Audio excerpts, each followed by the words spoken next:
ഈ സിനിമയുടെ തുടക്കത്തിൽ രണ്ടുപേരെ കുറച്ചുപേർ ചേർന്ന് ആക്രമിച്ച് ഓടിച്ചിടുന്നതാണ് കാണിക്കുന്നത്. അവിടെയാണ് ടൈറ്റിൽ കാർഡ് എഴുതി കാണിക്കുന്നത് കള്ളൻ ഡിസൂസ. ഒരു രാത്രിയിൽ നമ്മുടെ കഥാനായകനായ കള്ളൻ ഡിസൂസ ഒരു മോഷണത്തിന് വേണ്ടി ഒരു വീടിൻ്റെ മതിൽ എടുത്തു ചാടുകയാണ്. ഡിസൂസയുടെ കൂടെ കൂട്ടുകാരനും സഹായിയുമായ കള്ളൻ ചാക്കോയുമുണ്ട്. കയ്യിൽ കിട്ടിയ സാധനങ്ങളെല്ലാം എടുത്ത് അവർ തിരിച്ചു പോരാൻ തുടങ്ങുന്നു. അപ്പോഴാണ് ആ വീട്ടിലെ മുതലാളി പമ്മി എങ്ങോട്ടോ പോകുന്നത് കാണുന്നത്. അത് കണ്ട് രണ്ടുപേരും എവിടെയോ ഒളിക്കുന്നു. മുതലാളി നേരെ പോയത് വീട്ടുവേലക്കാരുടെ റൂമിലോട്ടായിരിക്കും. എന്നാൽ ആ റൂമിൽ തന്നെയായിരിക്കും നമ്മുടെ കള്ളൻ ഡിസൂസ ഒളിച്ചിരിക്കുന്നത്. ഇതിനിടയിൽ എങ്ങനെയോ പുറത്തിറങ്ങിയ നമ്മുടെ ചാക്കോ ഡിസൂസയെ കാണാത്തത് കൊണ്ട് മൊബൈലിൽ കോൾ ചെയ്യുന്നു. ഫോൺ റിങ് ചെയ്യുന്നത് മുതലാളിയും വേലക്കാരെയും കേൾക്കുന്നു. ഡിസൂസ അപ്പോൾ തന്നെ അവരിൽ നിന്ന് ഓടി രക്ഷപ്പെടുന്നു. മോഷ്ടിച്ച സാധനങ്ങളെല്ലാം ഡിസൂസയും ചാക്കോയും മറച്ചു വയ്ക്കുന്നു. അത് കഴിഞ്ഞ് അവർ റോഡ് പണിക്കാരുടെ വേഷത്തിൽ വന്നു അടുത്ത മോഷണത്തിനുള്ള വീടും സ്ഥലവും പ്ലാനും തയ്യാറാക്കുന്നു. പിന്നീട് കാണിക്കുന്നത് ഒരു ഹൈവേയിൽ ചെക്കിങ്ങിന് നിൽക്കുന്ന പോലീസുകാരെയാണ്. എന്നാൽ ഇത് മറ്റു പോലീസുകാർക്ക് വളരെയധികം ബുദ്ധിമുട്ടാകുന്നു. സാർ, നമ്മൾ രാവിലെ മുതൽ ഈ വെയിലത്ത് നിൽക്കുന്നതല്ലേ? CI സാർ പറഞ്ഞതുപോലെ ഒരു വണ്ടിയും ഇതിലെ വരുമെന്ന് എനിക്ക് തോന്നുന്നില്ല. ഇത് അയാളെ ആരോ കളിപ്പിച്ചതാവും. എന്നാൽ ആ കോൺസ്റ്റബിൾ അങ്ങനെ പറഞ്ഞത് CI കേൾക്കുന്നു. CI അപ്പോൾ തന്നെ ഒരു കുടയെടുത്ത് വന്ന് ചൂടിക്കൊടുത്ത് അയാളെ കളിയാക്കുന്നു. അപ്പോഴാണ് അതിലെ വന്ന ഒരു കാർ കൈയും കാണിച്ചിട്ട് നിർത്താതെ പോകുന്നത്. പോലീസുകാർ ഉടൻ തന്നെ നിർത്താതെ പോയി വണ്ടിയുടെ പുറകെ പോയി പിടിക്കുന്നു. ആ വണ്ടിയിൽ 10 കോടി രൂപയുടെ കള്ളപ്പണം ഉണ്ടായിരിക്കും. അത് പോലീസുകാർ പിടിക്കുന്നു. വിവരമറിഞ്ഞ കള്ളപ്പണത്തിന്റെ ഉടമസ്ഥനായ മൂസ സേഠ് CI മനോജിനെ കാണാനെത്തുന്നു. എൻ്റെ പൈസ തിരിച്ചു തന്ന് ഈ കേസിൽ നിന്ന് ഊരിത്തന്നാൽ എന്ത് വേണമെങ്കിലും ചെയ്യാമെന്ന് CI മനോജിനോട് പറയുന്നു. എന്നാൽ CI മനോജ് അതിനെ എതിർക്കുന്നു. അവരെ പോലീസ് സ്റ്റേഷനിൽ നിന്നും ഇറക്കിവിടുന്നു. എന്നാൽ FIR-ൽ 10 കോടി എന്നുള്ളത് 3 കോടി എന്ന് കാണിച്ച് ബാക്കി 7 കോടി രൂപ CI മനോജും മേലുദ്യോഗസ്ഥനായ DYSP എബ്രഹാം കൂടി തട്ടാനായിരിക്കും അവരുടെ പ്ലാൻ. ഇത് മനസ്സിലാക്കിയ മൂസ സേഠ് തൻ്റെ മരുമകനും ഇൻകം ടാക്സ് ഉദ്യോഗസ്ഥനുമായ ഇക്ബാലിനെ വിളിച്ച് കാര്യങ്ങൾ പറയുന്നു. FIR-ൽ ഇടാത്ത ബാക്കി 7 കോടി രൂപ അവരുടെ വീടുകളിൽ ഉണ്ടാവും. അതുകൊണ്ട് തന്നെ റെയ്ഡ് ചെയ്ത് പിടിക്കണമെന്ന് പറയുന്നു. ആ 7 കോടി രൂപ മാറ്റുന്നതിനെ കുറിച്ച് CI മനോജും DYSPയും കൂടി അവരുടെ പരിചയക്കാരനായ ജോസഫിൻ്റെ കടയിലിരുന്ന് സംസാരിക്കുന്നു. അതേസമയം മറ്റൊരിടത്ത് ഒരു ട്രാഫിക് സിഗ്നലിൽ ബാബു മുതലാളിയും കൂട്ടുകാരനും കൂടി അന്ന് കള്ളൻ കയറിനെ കുറിച്ച് സംസാരിക്കുകയാണ്. വേലക്കാരിയുമായുള്ള സ്വകാര്യ ദൃശ്യങ്ങൾ ആ കള്ളൻ മൊബൈലിൽ പകർത്തിയിട്ടുണ്ടാകുമോ എന്ന് പേടിച്ചിരിക്കുമ്പോഴാണ് ഡിസൂസ അതുവഴിയെ പോകുന്നത്. ഡിസൂസയെ കണ്ട് ആ മൊബൈൽ തിരിച്ചു വാങ്ങിക്കുവാനായി ബാബു മുതലാളി ഡിസൂസയുടെ പുറകെ പോകുന്നു. അന്നത്തെ മോഷണത്തിനിടയിൽ അയാൾ തന്നെ തിരിച്ചറിഞ്ഞിട്ടുണ്ടാകുമോ എന്ന് പേടിച്ച് ഡിസൂസയും ഓടി ഒളിക്കുന്നു. DYSPയും CIയും ഇരിക്കുന്ന ആ ഹോട്ടലിൽ തന്നെയായിരിക്കും ഡിസൂസ ഓടി ഒളിക്കുന്നത്. അവിടെ ചെന്ന് പൊറോട്ടയും ബീഫും ഓർഡർ ചെയ്യുന്നു. ഈ സമയത്ത് ബാബു മുതലാളി ആ ഹോട്ടലിലേക്ക് വരുന്നു. ബാബു മുതലാളിയെ കണ്ട് ഡിസൂസ മേശയുടെ അടിയിൽ ഒളിക്കുന്നു. മേശയുടെ അടിയിലോട്ട് CIയും DYSPയും ഇരിക്കുന്ന ബെഞ്ചിനടിയിലോട്ട് പോകുന്നു. ഡിസൂസയെ കാണാതെ ബാബു മുതലാളി തിരിച്ചു പോകുന്നു. ഇതേ സമയം ബെഞ്ചിനടിയിലെ അനക്കം കണ്ട് പോലീസുകാർ ഡിസൂസയെ പിടികൂടുകയാണ്. ഡിസൂസ അവരെ തള്ളിമാറ്റിക്കൊണ്ട് അവരിൽ നിന്ന് രക്ഷപ്പെടാനായിട്ട് ഓടുകയാണ്. ഡിസൂസ ഒളിക്കുവാനായി ഒരു വീട്ടിൽ കയറുന്നു. ആ വീട്ടിലെ ചേച്ചിയോട് എന്നെ രക്ഷിക്കണം, എൻ്റെ പുറകെ പോലീസുണ്ട്, എന്നെങ്ങനെയും രക്ഷിക്കണമെന്ന് പറയുന്നു. പോലീസുകാർ വന്ന് ആ ചേച്ചിയോട് ഇതിൽ ആരെങ്കിലും ഓടുന്നത് കണ്ടു എന്ന് ചോദിക്കുമ്പോൾ ഇല്ല എന്ന് പറഞ്ഞ് ഡിസൂസയെ അവർ രക്ഷിക്കുകയാണ്. ഡിസൂസ അവരോട് നന്ദി പറഞ്ഞ് അവിടെ നിന്ന് ഓടി രക്ഷപ്പെടുന്നു. ഇതേ സമയം ചാക്കോ അടുത്ത മോഷണത്തിന് വേണ്ടി ശ്രമിക്കുകയാണ്. അതിലെ വന്ന ഒരാളുടെ ബാഗ് തട്ടിപ്പറിച്ച് ചാക്കോ ഓടുന്നു. ഒരു ബസ്സിൽ കയറി അത് തുറന്നു നോക്കുമ്പോൾ ആ ബാഗ് നിറയെ പേപ്പറുകൾ മാത്രമായിരിക്കും. അവിടെ നിന്ന് തിരിച്ചു പോരാൻ നോക്കുമ്പോഴാണ് ആ ബസ്സിൽ താക്കോലിരിക്കുന്നത് കാണുന്നത്. ചാക്കോ ഉടൻ തന്നെ ആ ബസ് സ്റ്റാർട്ടാക്കി മോഷ്ടിച്ചു കൊണ്ടുപോകുന്നു. എന്നാൽ ബസ് മരത്തിലിടിച്ച് ചാക്കോക്ക് ഒരു അപകടം പറ്റുന്നു. അങ്ങനെ ചാക്കോ ഹോസ്പിറ്റലിലാവുകയാണ്. ചാക്കോയെ കാണാൻ ഡിസൂസ ഭക്ഷണവുമായി വരുന്നു. അപ്പോഴാണ് അന്ന് തന്നെ രക്ഷിച്ച ആ ചേച്ചിയെയും കുട്ടിയെയും ആ ഹോസ്പിറ്റലിൽ കാണുന്നത്. ഡിസൂസ ആ ചേച്ചിയോട് നന്ദി പറയുന്നു. ആ ചേച്ചിയോട് സംസാരിക്കാനാവാത്ത മകളോട് ആംഗ്യ ഭാഷയിൽ സംസാരിക്കുന്നു. അപ്പോൾ ചാക്കോ, എടാ എനിക്ക് വിശക്കുന്നു, എന്തെങ്കിലും പോയി വാങ്ങിച്ചു കൊണ്ടുവാ. അങ്ങനെ ഡിസൂസ ഭക്ഷണം വാങ്ങിക്കാനായി പുറത്തു പോകുന്നു. ഞാൻ ഭക്ഷണം വാങ്ങിക്കാൻ പുറത്തു പോവുകയാണ്, നിങ്ങൾക്കും എന്തെങ്കിലും കഴിക്കാൻ വാങ്ങിക്കണോ എന്ന് ആ ചേച്ചിയോട് ഡിസൂസ ചോദിക്കുന്നു. ആ ചേച്ചി പറയുന്നു, വേണ്ട ഞങ്ങൾ കഴിച്ചതാ എന്ന് പറയുന്നു. ഡിസൂസ ആ കുട്ടിയോട് ചോദിക്കുമ്പോൾ ആ കുട്ടി, ഞാനൊന്നും കഴിച്ചിട്ടില്ല, എനിക്ക് വിശക്കുന്നുണ്ട് എന്ന് പറയുന്നു. ഇതേ സമയം ഇൻകം ടാക്സ് ഉദ്യോഗസ്ഥൻ ഇക്ബാൽ കോൺസ്റ്റബിൾ സുകുമാരന്റെ വീട്ടിൽ റെയ്ഡ് നടത്തുകയാണ്. എന്നാൽ എത്ര പരിശോധിച്ചിട്ടും അവർക്ക് അവിടെ നിന്ന് ഒന്നും കിട്ടൂല. അത് കണ്ട് സുകുമാരൻ അവരെ കളിയാക്കി വിടുന്നു. ഇതേ സമയം ഹോസ്പിറ്റലിൽ ഡിസൂസ ചാക്കോക്കും ചേച്ചിക്കും ആ കുട്ടിക്കും ഭക്ഷണം വാങ്ങിച്ചു വരുന്നു. അങ്ങനെ ആ ചേച്ചിയും കുട്ടിയും അവിടെ നിന്ന് ഡിസ്ചാർജ് ആകുന്നു. ഡിസൂസ അവരോട് ഒരിക്കൽ കൂടി നന്ദി പറഞ്ഞിട്ട് ഒരു ഓട്ടോയിൽ കയറ്റി വിടുന്നു. ഡിസൂസ തിരിച്ച് ചാക്കോയുടെ അടുത്തോട്ട് വരുമ്പോഴാണ് ചാക്കോ അത് പറയുന്നത്, എടാ ഞാൻ അവരുടെ പൈസ അടിച്ചു മാറ്റി, ഇതിൽ നിറയെ പൈസ ഉണ്ടാകും. അത് കണ്ട് ഡിസൂസയ്ക്ക് ദേഷ്യം കയറുന്നു. ചേച്ചി വീട്ടിലെത്തുമ്പോൾ ഓട്ടോക്കാരന് ക്യാഷ് കൊടുക്കാൻ പേഴ്സ് തപ്പുമ്പോൾ പേഴ്സ് കാണുന്നില്ല. അങ്ങനെ ഓട്ടോക്കാരനുമായി വാക്കുതർക്കത്തിലാകുന്നു. അപ്പോഴാണ് ഡിസൂസ പേഴ്സിൽ നിന്നും നമ്പർ എടുത്ത് ചേച്ചിയെ വിളിക്കുന്നത്. ചേച്ചിയുടെ പേഴ്സ് ഇവിടെ മിസ്സായി, ഇപ്പോൾ വരികയാണെങ്കിൽ ഞാൻ തിരിച്ചു തരാം എന്ന് പറയുന്നു. ഓ ആണോ, എങ്കിൽ ഞാൻ ഇപ്പോൾ തന്നെ തിരിച്ചു വരാം എന്ന് പറഞ്ഞ് ഓട്ടോയിൽ കയറാൻ നിൽക്കുമ്പോഴാണ് ഒരു പോലീസ് ജീപ്പ് അവിടെ വന്ന് നിർത്തുന്നത്. ആ ഓട്ടോക്കാരൻ്റെ കൂലി ആ പോലീസുകാരൻ കൊടുക്കുന്നു. അപ്പോഴാണ് നമ്മൾക്ക് മനസ്സിലാകുന്നത് ആ ചേച്ചിയുടെ ഭർത്താവായിരിക്കും CI മനോജ് എന്ന്. ചേച്ചി ഉടൻ തന്നെ ഡിസൂസയെ വിളിക്കുന്നു. ഇന്ന് എനിക്ക് വരാൻ പറ്റില്ല, നാളെ വരാം, അതുവരെ പേഴ്സ് സൂക്ഷിക്കണം എന്ന് പറയുന്നു. പിറ്റേ ദിവസം പോലീസ് ജീപ്പിൽ വരുന്ന ചേച്ചിയെ കണ്ട് ഡിസൂസ മറഞ്ഞു നിൽക്കുന്നു. പോലീസ് ജീപ്പ് പോയ ശേഷം ഡിസൂസ പുറത്തോട്ട് വരുന്നു. എന്താ പോലീസ് ജീപ്പിൽ? അത് എൻ്റെ ഹസ്ബൻഡാണ് എന്ന് പറയുന്നു. അതിനുശേഷം ഡിസൂസ പേഴ്സ് തിരിച്ചു കൊടുക്കുന്നു. അപ്പോഴാണ് ഒരു നഴ്സ് വന്ന് സുനിയുടെ റിസൾട്ട് ആയിട്ടുണ്ട് എന്ന് പറയുന്നത്. അപ്പോൾ ചേച്ചി ചോദിക്കുന്നു, ആരാ സുനി? നിങ്ങളുടെ പേര് ഡിസൂസ എന്നല്ലേ? അത് ഒരു ജിന്നിട്ട പേരാണ് ഡിസൂസ എന്ന്. എൻ്റെ ഒറിജിനൽ പേര് എൻ്റെ അച്ഛനും അമ്മയും ഇട്ട പേര് സുനി എന്നാണ് ചേച്ചി എന്ന് പറയുന്നു. എന്നെ ചേച്ചി എന്ന് വിളിക്കേണ്ട, എൻ്റെ പേര് ആശ എന്നാണ്, ആശ എന്ന് വിളിച്ചാൽ മതി എന്ന് പറഞ്ഞു. വീണ്ടും അവർ ഒരു ടെക്സ്റ്റൈൽ ഷോപ്പിൽ വെച്ച് കണ്ടുമുട്ടുന്നു. അച്ഛൻ ഒരു ഷർട്ട് എടുക്കാൻ വേണ്ടി വന്നതാണ്, ഒന്ന് സെലക്ട് ചെയ്യാമോ എന്ന് ചോദിക്കുന്നു. അങ്ങനെ ഡിസൂസ ഒരു ഷർട്ട് സെലക്ട് ചെയ്ത് കൊടുക്കുന്നു. ശേഷം അവർ ഒരു കോഫി കുടിക്കുന്ന ഒരു കോഫി ഷോപ്പിൽ കയറുന്നു. അവിടെ വെച്ച് അച്ഛനെ കുറിച്ച് ചോദിക്കുന്നു. അച്ഛൻ ഞങ്ങളുടെ കൂടെയല്ല, ഒരു വൃദ്ധസദനത്തിലാണ്. നാളെ അമ്മയുടെ ഓർമ്മ ദിവസമാണ്. അമ്മയുടെ അസ്ഥിത്തറയിൽ അച്ഛനെയും കൂട്ടിപ്പോയി ഒരു വിളക്ക് തെളിയിക്കണമെന്നത് വലിയൊരു ആഗ്രഹമാണ് എന്ന് പറഞ്ഞ വിഷമത്തോടെ ആശ അവിടെ നിന്ന് പോകുന്നു. വീട്ടിലെത്തിയപ്പോൾ ലേറ്റായതിനെ തുടർന്ന് CI മനോജ് ചേച്ചിയെ ശകാരിക്കുന്നു. അച്ഛനൊരു ഷർട്ട് എടുക്കാൻ പോയതാണ് എന്ന് പറഞ്ഞപ്പോൾ, ആരോട് ചോദിച്ചിട്ടാണ് നീ ഷർട്ട് എടുക്കാൻ പോയത് എന്ന് പറഞ്ഞ് ഒരു അടിയടിക്കുന്നു. അത് കണ്ട് അവരുടെ കൊച്ചി പേടിച്ചു നിൽക്കുകയാണ്. നീ നാളെ എങ്ങോട്ടും പോകുന്നില്ല, നിന്നെ ഞാൻ കെട്ടിക്കൊണ്ടുവന്നത് എൻ്റെ കാര്യങ്ങൾ നടക്കാനാണ്. എൻ്റെ ഭാര്യയാണെങ്കിൽ നീ ഇവിടെ എൻ്റെ ഇഷ്ടത്തിന് ജീവിക്കണം എന്ന് പറഞ്ഞ് CI മനോജ് ദേഷ്യപ്പെട്ടു പോകുന്നു. ആ സമയത്താണ് ഡിസൂസ ചേച്ചിയെ വിളിക്കുന്നത്. ആദ്യം കുറേ കട്ടാക്കിയെങ്കിലും പിന്നീട് ചേച്ചി തിരിച്ചു വിളിക്കുന്നു. എനിക്ക് നാളെ അച്ഛൻ്റെ കൂടെ അമ്മയുടെ അടുത്ത് പോകാൻ പറ്റില്ല എന്ന് പറഞ്ഞ് ഒരുപാട് വിഷമിച്ച് കരയുന്നു. ഡിസൂസ സാരമില്ല ചേച്ചി എന്ന് പറയുമ്പോൾ, എന്തിനാണ് എന്നെ ചേച്ചി എന്ന് വിളിക്കുന്നത്, എൻ്റെ പേര് വിളിച്ചുകൂടെ എന്ന് ചോദിച്ച് ഫോൺ കട്ടാക്കുന്നു. എന്നാൽ ഡിസൂസ അച്ഛനെ വൃദ്ധസദനത്തിൽ നിന്ന് കൂട്ടിക്കൊണ്ടുവരികയാണ്. CI സാർ കുറച്ച് തിരക്കിലാണ്, അതുകൊണ്ടാണ് കോൺസ്റ്റബിളായ എന്നെ കൂടെ പറഞ്ഞു വിട്ടിരിക്കുന്നത് എന്ന് അച്ഛനോട് കള്ളം പറയുന്നു. താടിയുള്ളവരെ പോലീസിലെടുക്കുമോ എന്ന് അച്ഛൻ ചോദിക്കുമ്പോൾ, ഞാൻ മഫ്തി പോലീസാണ്, രഹസ്യ പോലീസ്, അതുകൊണ്ട് എനിക്ക് താടി വെക്കാം, യൂണിഫോമും വേണ്ട എന്ന് പറഞ്ഞ് കറിവെക്കുന്നു. അങ്ങനെ അവർ അവരുടെ സ്ഥലത്തെത്തുന്നു.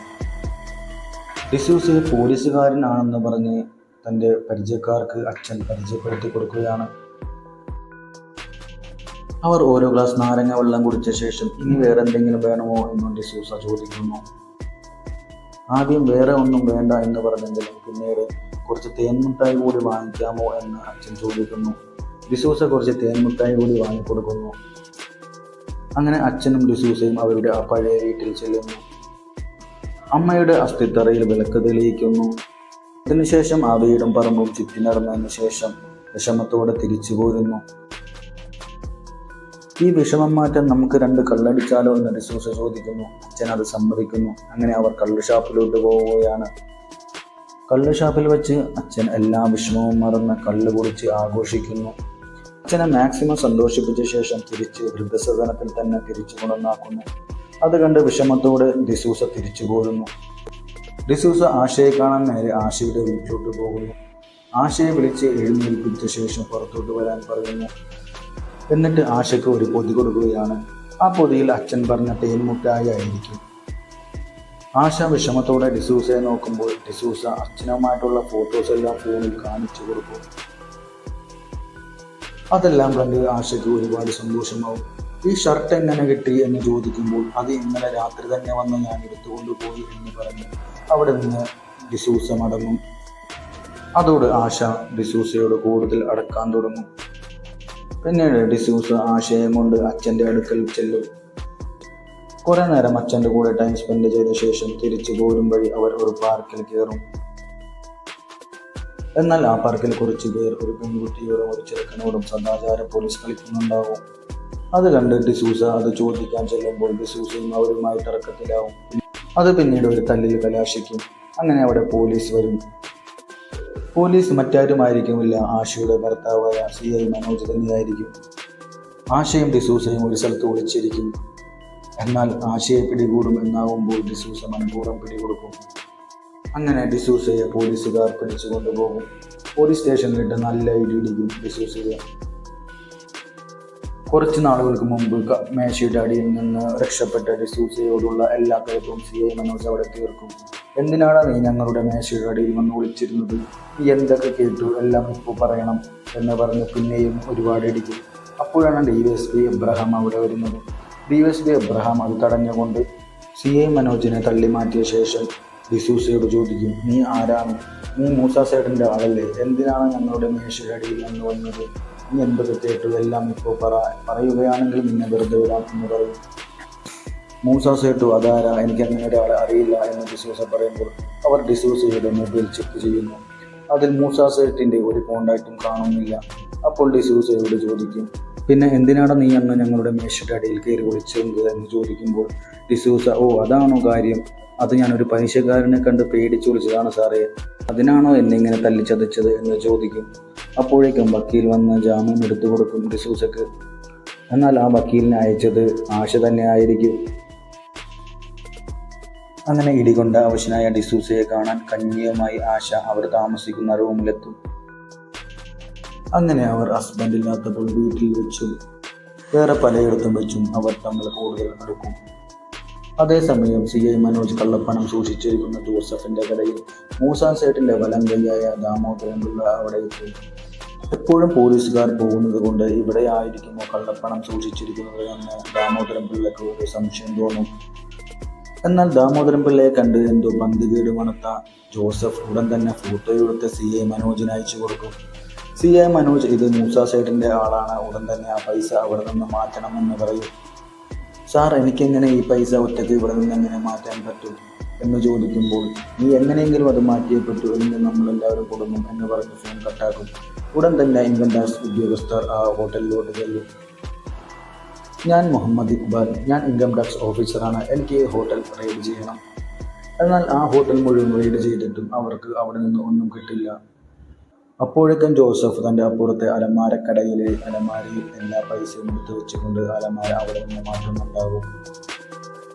അവിടെ നിന്ന് പോലും പൈസ കിട്ടാത്ത കാര്യം മൂസ സേട്ട് അറിയുന്നു. ആ കാശ് എനിക്ക് കിട്ടിയില്ലെങ്കിലും വേണ്ട, ഇനി അവരെ കൊണ്ട് ഞാനത് തീറ്റിക്കില്ല എന്ന് മൂസ സേട്ട് ഉറപ്പിക്കുന്നു. ഇതേ സമയം CIയും DSPയും ചേർന്ന് ആ കാശ് എങ്ങനെയെങ്കിലും ഷെയർ ചെയ്തെടുക്കണമെന്നതിനെ കുറിച്ച് ഒരു പ്ലാൻ തയ്യാറാക്കുന്നു. ഇതേ സമയം ആശയെ കാണാൻ ഡിസൂസ ആശയുടെ വീട്ടിലെത്തുന്നു. ആ സമയത്ത് ആശയുടെ മകൾ വളരെ വിഷമിക്കുകയായിരിക്കും. എന്താ കാര്യമെന്ന് ഡിസൂസ ചോദിക്കുമ്പോൾ നാളെ അവരുടെ ബർത്ത്ഡേ ആണ്, അത് ആഘോഷിക്കണ്ട എന്നാണ് ഹസ്ബൻഡ് പറഞ്ഞിരിക്കുന്നത് എന്ന് പറയും. ഡിസൂസ ഒരു ചോക്ലേറ്റ് എടുത്ത് കൊച്ചിൻ്റെ വിഷമമെല്ലാം മാറ്റിയ ശേഷം നമുക്ക് നാളെ ബർത്ത്ഡേ അടിച്ചു കുളിക്കാം എന്ന് വാക്ക് കൊടുക്കുന്നു. ആശ ഡിസൂസക്കും കൊച്ചിനും ഭക്ഷണം തയ്യാറായി കൊടുക്കുന്നു. അപ്പോൾ ഡിസൂസ ആശയും ഇരിക്കും, നമുക്ക് ഒരുമിച്ച് കഴിക്കാം, ഒറ്റയ്ക്ക് കഴിക്കാനാണെങ്കിൽ എനിക്ക് ഹോട്ടലിൽ നിന്ന് കഴിച്ചാൽ പോലെ, ഞാൻ ആശയോടൊപ്പം കഴിക്കാനാണ് ഇങ്ങോട്ട് വരുന്നത് എന്ന് പറഞ്ഞ് ആശയ്ക്ക് ഭക്ഷണം വിളമ്പി കൊടുക്കുന്നു. അത് കണ്ട് ആശയ്ക്ക് സന്തോഷമാകുന്നു. അങ്ങനെ പിന്നെയും അവർ ഒരുപാട് നടക്കുന്നു. അങ്ങനെ ഒരുമിച്ചിരുന്ന് അവർ ഭക്ഷണം കഴിക്കുമ്പോഴാണ് ആശയുടെ ഹസ്ബൻഡ് CI കയറി വരുന്നത്. വണ്ടിയുടെ ശബ്ദം കേട്ട ഉടൻ തന്നെ ഡിസൂസ അവിടെ നിന്നു. പിറ്റേന്ന് മൂസ സേട്ട് കൊച്ചിനെയും കൊണ്ടുവന്ന് ആശയെ ഭീഷണിപ്പെടുത്തും. ഹസ്ബൻഡിന്റെ പോക്ക് ശരിയല്ല, ഉടൻ തന്നെ അത് നേരെയാക്കണം എന്ന് പറഞ്ഞ് ഒരു താക്കീത് കൊടുത്ത ശേഷം മൂസ സേട്ട് അവിടെ നിന്ന് പോകും. അങ്ങനെ അവരെല്ലാം ചേർന്ന് ആ കള്ളപ്പണം DSP എബ്രഹാമിന്റെ വീട്ടിലിരുന്ന് ഷെയർ ചെയ്യുകയായിരിക്കും. അങ്ങനെ എന്തോ ഒരു പന്തികേട് തോന്നിയ DSP എബ്രഹാമിനെ സ്വന്തം വീട്ടിലിരുന്ന് ഷെയർ ചെയ്യാൻ എന്തോ ഒരു പേടി തോന്നും. അപ്പോൾ CI മനോജ് എങ്കിൽ എൻ്റെ വീട്ടിലോട്ട് പോകാം, അവിടെ ഒന്നും പേടിക്കാനില്ല എന്ന് പറഞ്ഞ് അവരോട് തൻ്റെ വീട്ടിലോട്ട് വരാൻ പറയും. ഇതേ സമയം അവരെ ഫോളോ ചെയ്തു വന്ന മൂസ സേട്ട് DSP എബ്രഹാമിന്റെ വീടിന്റെ മുന്നിൽ തന്നെ ഉണ്ടാകും. CI മനോജും സംഘവും പോകുന്നതിന് പുറകെ മൂസ സേട്ടും പോകും. ഇതേ സമയം CI മനോജിന്റെ വീട്ടിൽ ഡിസൂസയും ആശയും ചാക്കോയും ചേർന്ന് ആശയുടെ മകൾക്ക് ഒരു ബർത്ത്ഡേ സർപ്രൈസ് കൊടുക്കുവാനുള്ള ഒരുക്കത്തിലായിരിക്കും. അങ്ങനെ ആ ബർത്ത്ഡേ സർപ്രൈസ് കണ്ട് ആ കുട്ടി വളരെയധികം സന്തോഷിക്കും. അങ്ങനെ കേക്ക് മുറിക്കാൻ പോകുന്ന സമയത്താണ് CI മനോജും കൂട്ടരും അങ്ങോട്ട് വരുന്നത്. അപ്പോൾ തന്നെ ഡിസൂസയും ചാക്കോയും ഓടി വിളിക്കും. വീട്ടിലോട്ട് കയറിയ CI മനോജ് വീട്ടിലെ ബർത്ത്ഡേ ആഘോഷങ്ങൾ കണ്ട് സഹിക്കാനാവാതെ ദേഷ്യം കൊണ്ട് നിൽക്കും. എന്നാൽ ആ ദേഷ്യമെല്ലാം മാറ്റിവെച്ച് CI മനോജ് ക്യാഷ് ഷെയർ ചെയ്യാനായിട്ട് മുകളിലെ റൂമിലോട്ട് പോകും. ക്യാഷ് എല്ലാം ഷെയർ ചെയ്ത് അവർ പുറത്തോട്ട് ഇറങ്ങുമ്പോഴായിരിക്കും ചാക്കോക്ക് തുമ്മൽ വന്ന് കയ്യിലിരിക്കുന്ന ഫ്ലയർ ഗൺ പൊട്ടുന്നത്. ആ ശബ്ദം കേട്ട് CI മനോജ് അകത്തോട്ട് ചെന്ന് നോക്കുമ്പോൾ ചാക്കോയെ കാണും. അങ്ങനെ ചാക്കോയെ അവർ പിടികൂടും. ചാക്കോയെ അവരെല്ലാവരും ചേർന്ന് തല്ലിച്ചതക്കും. വേദന സഹിക്കാനാവാതെ ചാക്കോ ഡിസൂസയെ കാണിച്ചു കൊടുക്കും. ഞാൻ ഡിസൂസയുടെ കൂടെ വന്നതാണ്, അവൻ അവിടെ ഒളിച്ചിരിപ്പുണ്ടെന്നും പറയും. മൂന്നാമത്തെ തവണയും ഡിസൂസയെ കാണുമ്പോൾ CI മനോജിന് എന്തൊക്കെയോ പന്തികേട് തോന്നും. അങ്ങനെ ഡിസൂസയെ തല്ലിച്ചതക്കും. ഇത് കണ്ടു നിൽക്കാനാവാതെ ആശ ഹസ്ബൻഡിനോട് ഞാൻ വിളിച്ചിട്ടാണ് ഡിസൂസ വന്നത്, എൻ്റെ മകളുടെ ബർത്ത്ഡേ ആഘോഷിക്കാൻ എന്ന് പറയും. അത് കേട്ട് CI മനോജിന് കൂടുതൽ ദേഷ്യം കയറും. CI മനോജ് ആശയെയും തല്ലിച്ചതയ്ക്കും.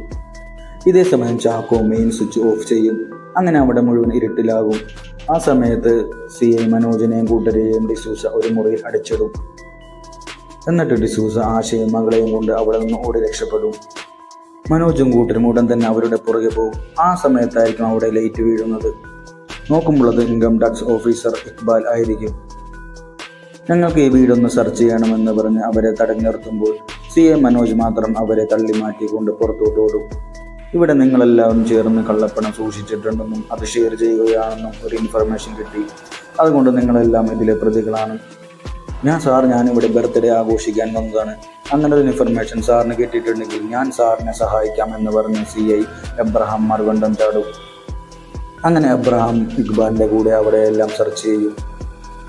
അങ്ങനെ ആ കള്ളപ്പണം എല്ലാം CI മനോജിൻ്റെ തലയിൽ കെട്ടിവെച്ച് എബ്രഹാമും ബാക്കി പോലീസുകാരും തലയിൽ. ഇതേ സമയം ആ കള്ളപ്പണത്തിൻ്റെ ഒരു ബാഗ് ചാക്കോ അടിച്ചു മാറ്റിയിട്ടുണ്ടാകും. അവർ ആകാശമായി നാടുവിടാമെന്ന് തീരുമാനിക്കും. എന്നാൽ പുറകെ CI മനോജും കോൺസ്റ്റബിൾ സുകുമാരനും ഉണ്ടാകും. അവർ ഡിസൂസയെയും ചാക്കോയെയും ഓടിച്ചിടും. ഈ സീനാണ് നമ്മൾ സ്റ്റാർട്ടിങ്ങിൽ കണ്ടത്. അങ്ങനെ CI മനോജും കോൺസ്റ്റബിൾ സുകുമാരനും ചേർന്ന് ഡിസൂസയും ചാക്കോയും തല്ലിച്ചതയ്ക്കും. അതിനിടയിൽ ആശയെ കണ്ട കലി പൂണ്ട CI മനോജ് ഡിസൂസയെ തള്ളി മാറ്റിക്കൊണ്ട് ആശയെ കൊല്ലാൻ വരും. ഇത് കണ്ട് ഡിസൂസക്ക് സഹിക്കാനാവാതെ CI മനോജിനെ തിരിച്ചടിക്കും. CI മനോജിനെ അടിച്ചു നൽകിയ ശേഷം ആശയെയും കുട്ടിയെയും കൊണ്ട് ഡിസൂസ അവിടെ നിന്ന് രക്ഷപ്പെടും. ഇതേ സമയം ഇൻകം ടാക്സ് ഓഫീസർ വന്ന് CI മനോജിനെയും സുകുമാരനെയും അറസ്റ്റ് ചെയ്യും.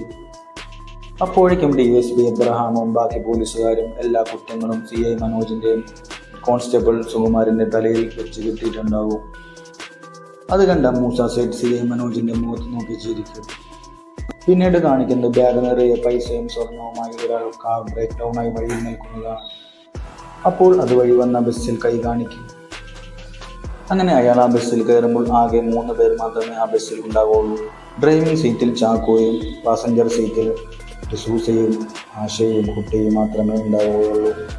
അങ്ങനെ ആ ബസ് നീങ്ങുന്നത് കാണിച്ചുകൊണ്ട് ഈ പടം ഇവിടെ തീരുകയാണ്. എൻ്റെ അവതരണം, എൻ്റെ വോയിസ് എല്ലാം നിങ്ങൾക്ക് ഇഷ്ടമായെങ്കിൽ സപ്പോർട്ട് ചെയ്യുക. അപ്പോൾ നിങ്ങൾക്ക് ഇഷ്ടമായെങ്കിൽ ലൈക്ക് ചെയ്യുക, സബ്സ്ക്രൈബ് ചെയ്യുക, ഷെയർ ചെയ്യുക. അടുത്ത വീഡിയോ ചെയ്യണോ വേണ്ടയോ എന്ന് കമൻറ്റ് ബോക്സിൽ അറിയിക്കുക.